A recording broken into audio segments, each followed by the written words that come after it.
They said it was just an old man, a silent girl, and a dying tiger. But deep in the frozen woods of Montana, something happened that no one could explain. A wild animal on the brink of death. A child who hadn't spoken in years. And a man who thought his story had already ended. They didn't share language, but they shared something stronger. Grief, quietness, and a kind of love the world doesn't see anymore. And when the tiger came back, not to fight, not to flee, but to say goodbye, what followed would become a story whispered between trees for years to come.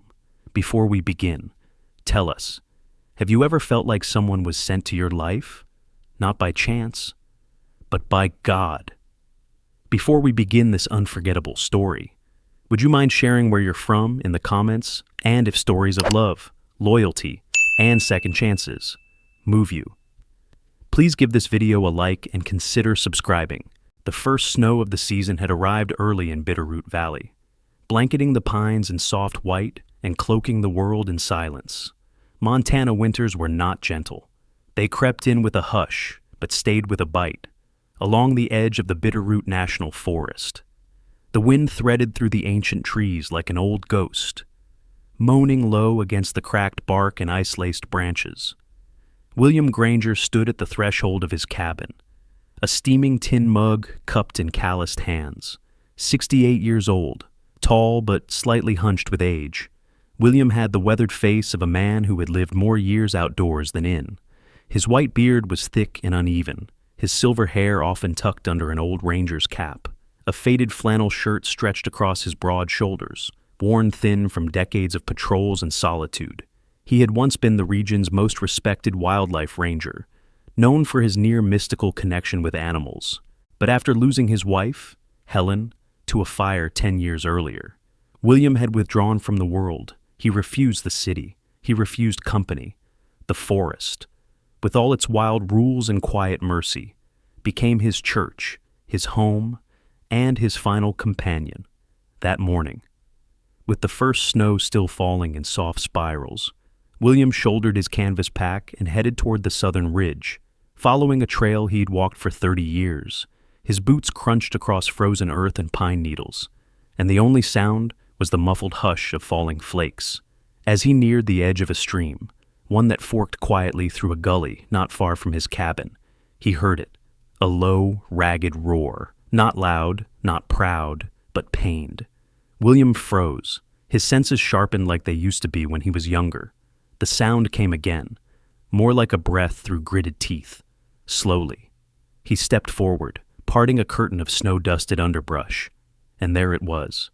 Lying in a half-frozen bed of leaves and slush was a tiger, large, male, alone, a Bengal by the look of it, with deep orange fur streaked with black and white, now matted and clotted with blood and mud. His back right leg was twisted unnaturally, swollen and red, the flesh torn open around what looked like an old snare wound. Flies still clung to the raw edge, despite the cold. His chest rose and fell unevenly. His eyes, a deep amber, watched William without strength, neither wild nor tame, just tired. There were no other paw prints. He had come here alone, or more likely, been cast out. William crouched slowly, keeping his voice low. "Well, you poor bastard," he whispered. "You've made it this far." He reached into his pack, unrolled an emergency blanket and small first aid kit. His hands trembled not from fear, but from the cold and the weight of old grief. As he moved closer, the tiger flinched, but didn't strike. He was past fight, past flight. "I'm not here to hurt you," William said gently, as if speaking to the forest itself. He dabbed at the wound with gauze and alcohol. The tiger growled softly, but made no move. When William finished, he shed his own heavy coat and draped it over the animal's body. Snow continued to fall, gathering on both of them like feathers. After several hours and a radio call to the reserve's emergency line, a small transport crew arrived with a stretcher. They were younger men, volunteers who hadn't known William well, but they listened when he spoke. "Lift him gently. Don't tie him down. If he wants to fight, let him. But I don't think he will." That night, the tiger lay in the recovery barn behind the ranger station, and William, refusing to go home, sat beside him on a folding chair. "You're not just any beast," William murmured. "You made it through the worst storm of your life, alone. I think I'll call you Blaze." He did not sleep.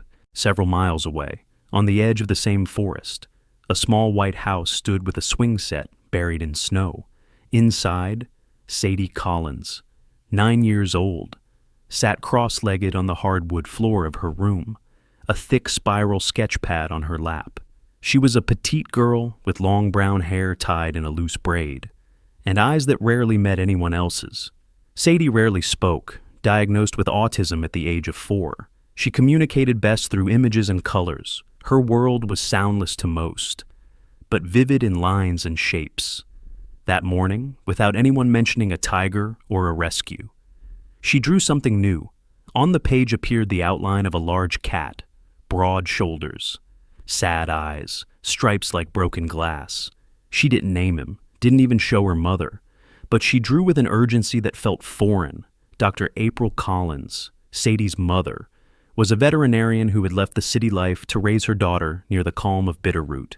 April was in her early 40s, tall and lean, with a long black ponytail and a weary gentleness. Her patients ranged from sheep to elk, and her clients always said she had forest in her eyes. But it was Sadie who shaped her every decision. April moved to Montana because her daughter needed quiet, not noise, space, not crowds. And Sadie had always been drawn to the woods, sometimes standing for hours at the edge of the trees, as if waiting for something to speak. Later that night, as Sadie curled into bed, her sketchpad rested beside her like a secret outside. Snow blanketed the pines and in the ranger barn. Blaze stirred slightly in his sleep, a blanket now draped over him by an old man who hadn't spoken to anyone in years, but had finally found something worth saving. The sky over Bitterroot Valley had turned a pale, washed-out gray, heavy with snow that refused to fall. The chill hung in the air like breath held too long, and silence blanketed the pine woods, the kind of silence that didn't feel empty, but waiting. Behind the ranger station, near the edge of the forest, a modest wooden pen stood just beyond William Granger's weathered cabin. Inside lay Blaze, the wounded Bengal tiger, nestled in a thick bedding of straw, his golden-orange fur catching what little light broke through the clouds. The makeshift enclosure had been built with patience and care, wooden posts reinforced with strong wire fencing, a wide trough of fresh water, and enough space for the animal to walk when his legs regained strength. Blaze had been living there for 2 weeks now, though still weak. He was healing. His body was no longer just surviving, it was recovering. His right hind leg, once inflamed and twisted, had begun to mend under William's careful tending. Every day, William brought him fresh meat, administered medicine, cleaned the wound, and sat silently just beyond the fence. There were no commands, no whistles, no need to tame or train, only presence. Blaze, though wild and untamed by nature, did not growl at William anymore. When the man approached, he lifted his head. Sometimes, their eyes would lock across the wire. In those quiet moments, without words, without movement, they understood each other. Loss, isolation, survival, a life stripped bare, yet still stubbornly clinging to breath. William found those moments strangely soothing. At night, he would sit by his cabin's fire, eyes heavy, not from age or exhaustion, but from something deeper, something that had begun to stir again. It was on one such morning, as thin frost lined the fence rails and Blaze lay stretched in the straw, that the forest brought him something unexpected. Footsteps, light, careful, then a voice, soft, feminine, sorry to intrude. William turned to see April Collins, standing just past the edge of the trail. Her long black coat was dusted with snow, and her breath curled in small clouds. Behind her stood Sadie, her 9-year-old daughter, wrapped in a pale pink jacket with fur around the hood, her brown braid peeking over one shoulder. "I thought a walk might help her," April said quietly. "We didn't mean to get this close." William said nothing at first. His eyes moved to Sadie. The girl stood very still, a few paces from the fence, eyes locked on the massive tiger resting within. Blaze had lifted his head, his ears twitched, but he made no sound, no sudden movement.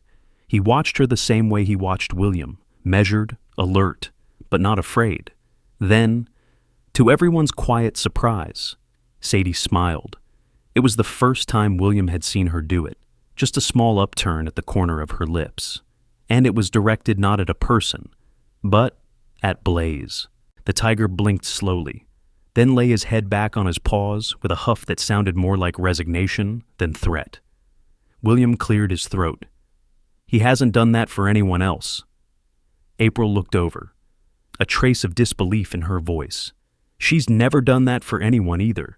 There was no dramatic moment, no grand gesture, just the girl, standing still, smiling through a fence at a wild creature 3 times her size, and the creature, in turn, looking back with something that might not have been trust, but wasn't fear either, after a long pause. William nodded toward a flat rock near the fence. She can sit, if she wants, just no sudden movements. April hesitated, then looked down at her daughter. Would you like that? Sadie didn't speak. She only stepped forward, slowly, and sat on the rock, her eyes never leaving Blaze. The tiger lifted his head again, then rested it down.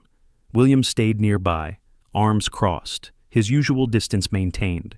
He wasn't sure what to make of it all, but he didn't stop it either, for the next few minutes. The 3 of them stayed like that, an old man, a silent child, and a healing tiger, separated by a thin wall of wire and the unspoken weight of everything they carried. By mid-December, Bitterroot Valley was buried in white silence. The trees no longer rustled, they held their breath, their branches drooping under the weight of snow. Everything moved slower, more deliberately, as though nature itself had decided to pause. Smoke curled steadily from William Granger's chimney, rising into the frozen morning air like a thin memory. Each day, just after sunrise, Sadie Collins arrived at the fence. She never came running. There was no skipping, no shouts of excitement. She arrived with the quiet certainty of a ritual, her purple coat zipped up to her chin, sketch pad tucked beneath one arm, and boots crunching softly on the snow-packed trail. Her mother, April, usually stood at a distance with a thermos in hand, letting her daughter go at her own pace. William had come to expect it. He'd even started leaving the gate slightly ajar so April wouldn't have to knock. Blaze, now healthier and far more alert, recognized her footsteps. From his position inside the enclosure, he would lift his head the moment her boots touched the pine-needled clearing. By the time she reached the fence, he was already standing or sitting, his long striped tail flicking slowly through the straw. Sadie would sit on the same flat stone just outside the wire. She'd cross her legs, unzip her coat just enough to free her arms, and pull out a pencil. And she would draw. She never started with the face. She always began with Blaze's shoulders, broad and strong, and worked her way outward, as if mapping strength before capturing emotion. She left her finished sketches near the fence, carefully weighed down by a pine cone or small stone, just in case the wind turned. William never asked her why, he just watched. One morning, as William returned from the barn carrying a bucket of warm broth, he saw Sadie lean forward and whisper something to Blaze. It wasn't much, barely a breath. But the tiger's ears twitched. William paused. He didn't want to startle her. He stood behind a tree and listened. "You're not scary," she whispered. "You're like me, I think." Blaze didn't move, but he didn't blink either. He just watched her, and Sadie, in return, smiled softly and whispered again, "You came back, just like me." William stepped forward, the snow crunching beneath his boots.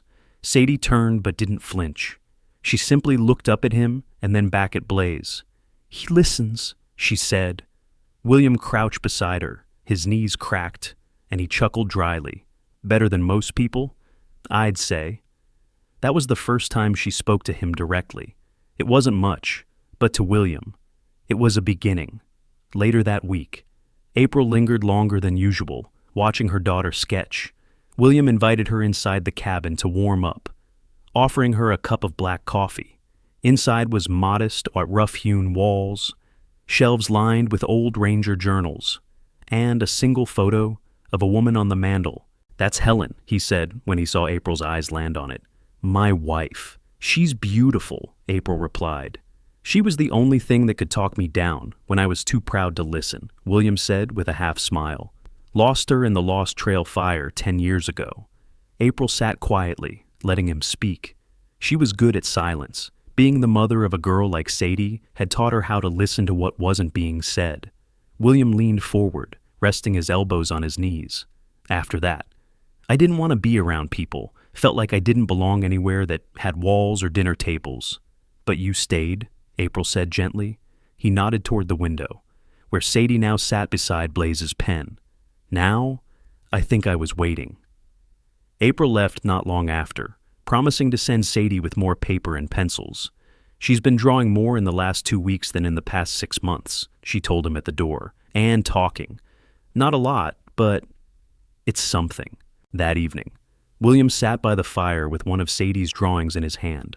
It was Blaze, curled around something, a childlike shape in his tail's curve. There were no faces, no eyes, just posture, warmth, protection. "I think she's drawing us both," he muttered to himself. The next morning, Sadie brought something different, not a drawing, a scarf, knitted, lopsided, made of thick green yarn. She didn't say anything, just placed it near the fence. William walked up slowly. "She made it?" he asked April. She said he looked cold. William picked up the scarf and gently tied it to the top of the fence, just above Blaze's favorite resting spot. That day, Blaze walked to the wire and nuzzled the scarf once, as if acknowledging the gesture, and from then on, Sadie didn't just draw, she whispered, simple things, observations, dreams. Once, she said, "I think your stripes are like roads, like you've walked through fire and snow." And you still kept going. William heard it. He didn't interrupt. He let the tiger carry the weight of her words, because somehow, Blaze understood her better than anyone else ever had. As the days passed, William found himself sharing stories too, not out loud at first, but in short comments when Sadie was around. He used to sleep right there, he told her once, pointing to a spot near the cabin. Helen, she loved this porch. Sadie didn't respond right away, but later, she drew a porch with 2 chairs, one occupied, one empty, and Blaze curled beneath them both. It was the first time William saw his grief drawn on paper by someone else's hand. He didn't ask her how she knew. He just folded the drawing and placed it beside Helen's photo. That night, when Blaze let out a low rumble that echoed through the trees, it wasn't a warning, it wasn't pain, it was a sound of something old being released. The last snow came in early April, soft and thin, like the breath of winter reluctantly releasing its hold. The forest in Bitterroot Valley began to stir. Pine needles shed their frost. Birds returned to the trees in hesitant flocks, and water trickled freely from melted drifts, curling through the rocks like forgotten lullabies. William Granger stood at the edge of the enclosure with a thermos of lukewarm coffee in one hand. Blaze, now nearly fully healed, paced with a strength that hadn't been seen since the day William found him by the stream months ago. His fur gleamed under the weak morning light, amber stripes vivid and clean, his muscles taut beneath the coat. There was no limp, no hesitation in his step. His eyes, once tired and hollow, now scanned the trees with alertness, like a flame reigniting after long dormancy. Dr. Nate Ellery had arrived that morning to assess Blaze's condition. He was in his late 40s, compact and direct, with wire-rimmed glasses and sleeves always rolled past the elbow. Nate wasn't one for sentiment. He was a pragmatic veterinarian with 2 decades of experience, sharp eyes, and a voice like sandpaper. "He's ready," Nate said, watching Blaze through the fence. Waits back, response times solid. He's even stalking squirrels in the corner again. William didn't answer right away. His hands tightened on the thermos. He can't stay here forever. Will. "I know," William muttered. "Then why does it feel like you're waiting for permission?" William didn't answer, not yet. As Nate packed up his gear, Sadie arrived at her usual hour, her scarf trailing behind her in the spring breeze. Her cheeks were pink from the walk, and she carried her sketch pad clutched to her chest. She approached Blaze, who had already begun walking toward the fence. He stopped, lowering his head until it met the wire. Sadie reached out and pressed her hand flat to the wood, and for a long while, They simply breathed in sink, girl, and tiger, each a steady rhythm in a world that once felt too loud for both. William leaned on the porch railing, watching. Nate glanced back as he loaded his truck. "You gonna tell her?" William only nodded slowly, his expression unreadable. Later that afternoon, William sat with Sadie on the porch steps.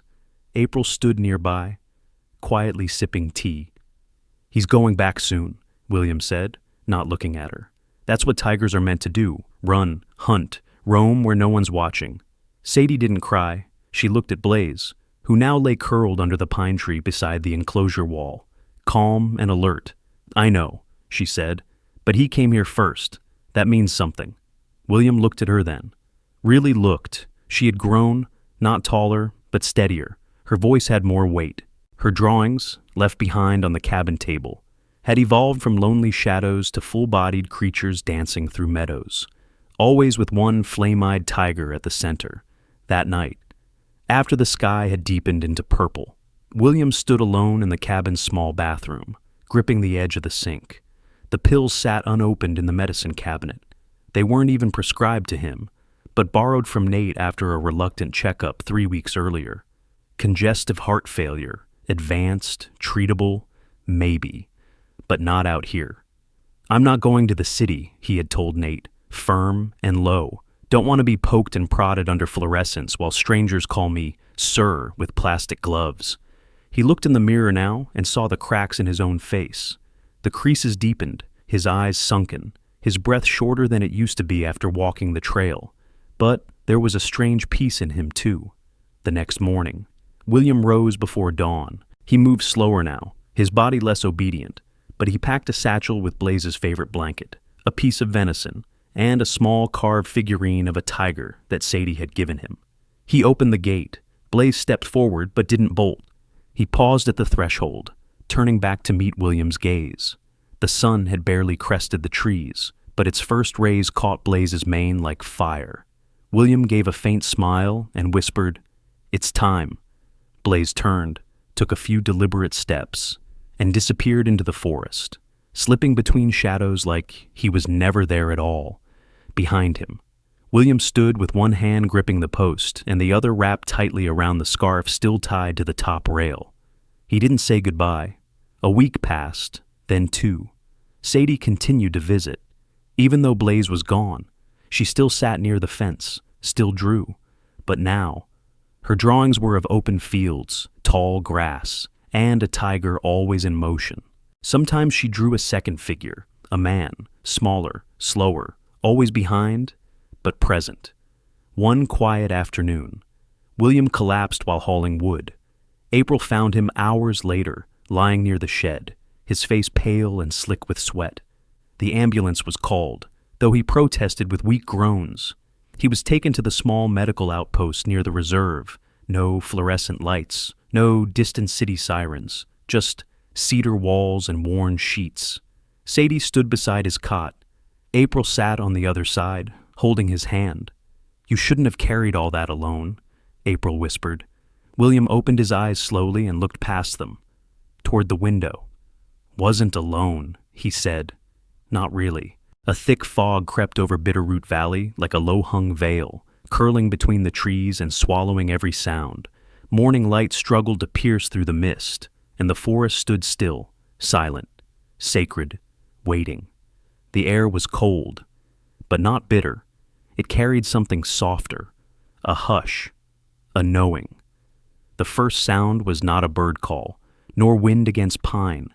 It was a rumble, low, familiar, and close. Outside the wooden fence that still stood beside the cabin, a figure moved in the mist, broad-shouldered, striped, unmistakable.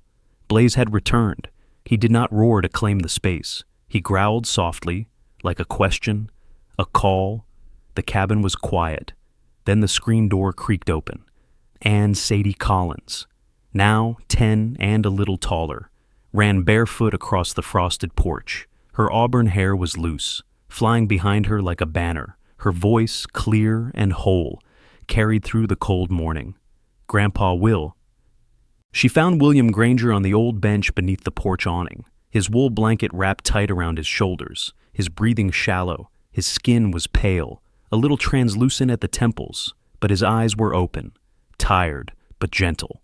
Sadie dropped beside him and wrapped her arms around his side. He came back.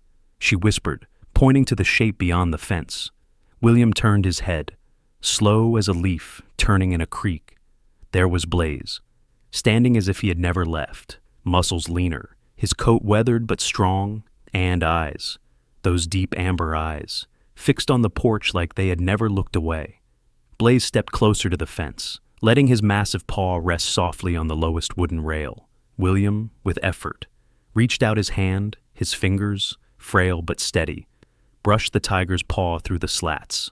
A moment passed between them, quiet and full, as the wind stirred gently through the trees. Then William exhaled, softly, slowly, and his head tilted back. Sadie felt it before she saw it. She didn't cry, not yet. She simply held his arm and laid her head against his side. Inside the cabin, April Collins stood in the doorway, one hand covering her mouth. She didn't move forward. She knew when to leave the moment alone. As the sun began its slow rise, golden light broke through the mist in slanted beams, casting everything in a soft, amber hue. Blaze lowered his head and pressed his forehead to the fence post, just inches from where William's hand had fallen still. He stayed like that for a long time. Later that afternoon, the staff from the ranger station returned among them. Glenn Riker, an old friend of William's from his ranger days. Glenn was in his 60s, tall and stooped, with a gray beard and a deep voice touched by smoke and years. He wore his ranger jacket like armor, but his eyes were glassy when he stood before the bench. He waited, Glenn said simply, nodding toward Blaze. All this time, he knew. They buried William near the stream where he had found Blaze 5 months earlier. No marble headstone, just a carved wooden plaque beneath a red pine that read, "William Granger, guardian of the wild, friend of the flame." Blaze didn't leave. He lay beside the grave until dusk, his massive body curled into the golden grass as if guarding something more than earth. Sadie sat beside him for hours, a blanket draped around her shoulders, sketchpad resting on her knees. She didn't draw that day. She only watched. When the sky turned purple and the first stars blinked awake, Blaze rose. He gave one last look at the small mound of earth, then disappeared into the trees without a sound. The forest seemed to breathe with him. Months passed, then a year. Each spring, without fail, Blaze returned. He never crossed the fence, never tried to enter the yard. He would sit by the tree where William's plaque stood, lay his head down, and wait, sometimes for hours, sometimes just until the wind changed, but he always came, and Sadie was always there. She grew older, her drawings deepened, no longer just sketches of animals, but of moments. Blaze lying beside the stream, William's hand resting on his paw, the fence between them, and sometimes, in her art. That fence disappeared entirely. By the time Sadie turned 16, she had her first gallery show in Missoula. The exhibit was called Flame in the Pines. Every piece told the story of the tiger who changed her life, and the man who had waited just long enough to teach her how to speak through more than silence. Children would gather around her at school visits, wide-eyed, asking, did the tiger really come back every year? And Sadie, with a soft smile and fire in her eyes, would always answer, he still does, sometimes. The greatest miracles are not loud or sudden. They do not arrive with thunder or part the skies. Sometimes, they come as a quiet roar at your gate, a child's first whisper, or a wild creature who simply stays. In this story, a wounded tiger taught a grieving man how to live again and helped a silent girl find her voice. But behind it all, there was something deeper at work, a divine hand gently guiding broken souls toward each other, weaving loss and love into something sacred. Perhaps that is what grace looks like in real life, a second chance, a silent prayer answered through the eyes of a beast, a promise kept in the wind. So, if you've ever lost someone, or felt forgotten, or wondered whether anyone still sees you, remember this. God can send comfort in ways we do not expect, even through a tiger, even through a child, even through you. If this story touched your heart, please share it with someone who might need to hear it. Leave a comment below with your thoughts or your own story of hope. And if you believe in quiet miracles and in the healing love that only God can send, write amen in the comments to stand with us. Don't forget to like the video, subscribe to the channel, and may God bless each and every one of you who's still waiting for your own roar in the silence.